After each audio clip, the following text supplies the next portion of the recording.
The Chancellor clucks, but no egg is forthcoming. The statement we've just had on spending is the worst type of governmental spin. Everybody accepts that governments need to put their arguments, their case, as well as they possibly can. But what we've had recently is just so inaccurate and pretends there isn't a serious problem. Let's think about the winter fuel allowance first. £1.4 billion, about a thousandth of total government expenditure, essentially a trivial amount. Last year, Rachel Reeves was saying it's so much that it has to be cut and it's the only way to get the finances back in order. This year, the finances are worse. The economy is down, but somehow most of it is now affordable because she's put things right. It's simply not true. She hasn't put things right. They are worse.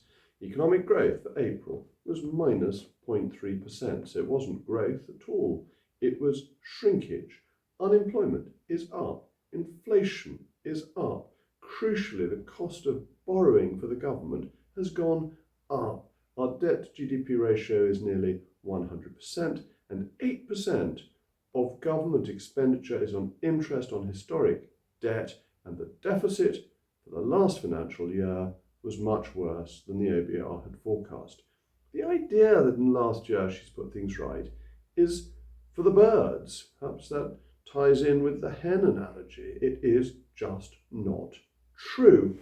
And what's so worrying about this is that the economic situation is deeply concerning. It's not just this economy, not just the UK, but other economies, other Western economies are facing difficulties and need fundamental change. But you're not going to get change until you recognise there is a problem. So the type of spin we've been getting from the Chancellor is actively damaging to our economic interests because it postpones anybody taking real decisions, relatively radical decisions, to make us more prosperous. What is happening is that the Treasury and the Chancellor are carrying on as if it's business as normal when there is a fundamental challenge of growth. Growth in this country was lower in the 1970s than in the 1960s, lower again in the 1980s, lower again in the 1990s, lower again in the 2000s, and lower again in the 2010s. It's not a short-term problem, it's a long-term problem, and it requires long-term solutions. It starts, of course, with demographics. The population isn't growing in the way that it should. People in this country aren't having children, so more people who are retired are dependent on fewer people who are earning. The birth rate has been falling. Now, how can this be reversed? Well, first of all, people need to be able to afford to have children. In this country, the only people who do not get support to look after your children are their parents.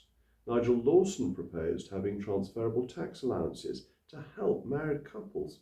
And we know from all the studies that children brought up in a stable background do better at school, better in life. Sharing the allowance between married couples proposed in the 1980s is something that ought to happen now to help married couples afford to bring up their children. The two-child policy that has been argued about recently was brought in because it was seen to be so unfair on those who were working and couldn't afford children to have to subsidise those who weren't working. And that's where fundamental reform is needed so that we encourage more children rather than simply having more benefits spewed about. And the benefit system is problematic because it traps people in dependency. We are likely to be spending £100 billion a year on disability benefits, but once people are on those benefits, it's very hard to escape. And this has a double economic consequence. First, it has to be paid for by somebody. That's probably you, the taxpayer. But then it takes out somebody who is productive from the workforce. So the economy as a whole is smaller. It's hit in two directions. Now, to deal with this problem, to deal with the tightness of the labour market, to deal with the decline in the birth rate, of the demographic issue that we've got, governments, statisticians have thought that the answer was immigration. But this is not true. Mass migration has brought with it social problems, which we have seen sometimes spill out of control, but it's also undercut the domestic workforce. It's made their standard of living lower, it's kept wages down, and it's stopped productivity growing, because the answer has been cheap labour rather than innovation or mechanisation. What we need is more mechanisation to ensure that productivity grows, to grow GDP per capita. That is to say, the GDP that applies to every single one of us. Rather than focusing on the total, which goes up with the population, we need to focus on individual prosperity. And we need to do this within the bounds of what is practical and affordable. Take the NHS. The NHS is going to get another £29 billion thanks to Rachel Reeves. Whoopee, isn't that marvellous? No, it's not. The NHS keeps on getting more money, gets more money every year. It got more money every year during the 14 years of Conservative and Coalition rule, but productivity has declined. Since 2019, productivity is down 18% in the NHS. In cash terms, this means we are now paying £36 billion more to get the same as we got in 2019. That's £36 billion of waste. Just giving the NHS more money without reform, without the incentivisation that encourages people working within it to make it run more efficiently, we will not get a better NHS. We will not get waiting lists down. And the government isn't even beginning to think about any of this. It also has the wrong approach to funding it. It's funded through a system of taxation that assumes that taxes being put up leads to more revenue axiomatically. Actually, we are taxed at the highest level since the war, and we are taxed at a level that this country almost never manages to get above in its history. We're about the 38% of GDP level, which seems to be the maximum amount of tax you can squeeze from the British people. Therefore, putting up individual rates doesn't raise more money. What is needed is tax reform, and taxes need to be efficient. That is to say, they need to have the least economic disadvantage. That's why I'd abolish inheritance tax, because it's an extremely inefficient capital tax that leads to deliberately bad investments so that people don't have to pay the tax. We found when George Osborne cut corporation tax that the revenue, both as a percentage of GDP and in cash terms, rose. There are specific taxes where the Laffer curve, that famous curve that says there is a maximum amount of tax people will pay before revenue declines, there are certain taxes that we know that when they've been cut, revenue has increased. And obviously this applies to the windfall taxes applied to oil companies who have simply stopped investing, and the government doesn't want them to invest either because it has a fanatical anti-fossil fuel approach. This needs to change.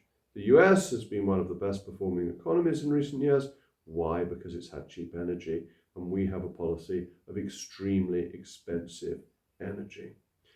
If we're going to prosper in this century, and we're already a quarter of the way through the century, we need fundamental economic reform to make that happen.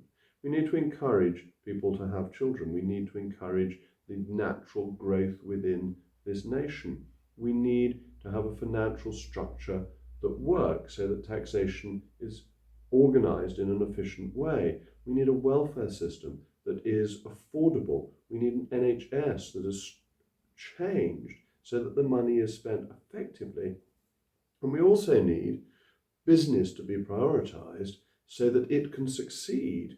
The current proposals from Angela Rayner to give employees rights, well, it'll give them rights not to have a job. That's basically what will happen, and unemployment is already rising. There may be some argument for protecting people employed by the largest multinationals, but we're not in the 19th century. Much though I may in some ways regret this, but we're not in the 19th century, and the balance of power between the employer and the employee is fundamentally different. Most firms need the employees that they have got. These are the supply side reforms we need: the deregulation, the rewriting of the tax code, a simplified tax code, and we need, just incidentally, to tell the truth. Rachel Reeves couldn't tell the truth on her CV. She now seems incapable of facing up to the problems that the country faces economically. Cluck, cluck, cluck. But where is the egg?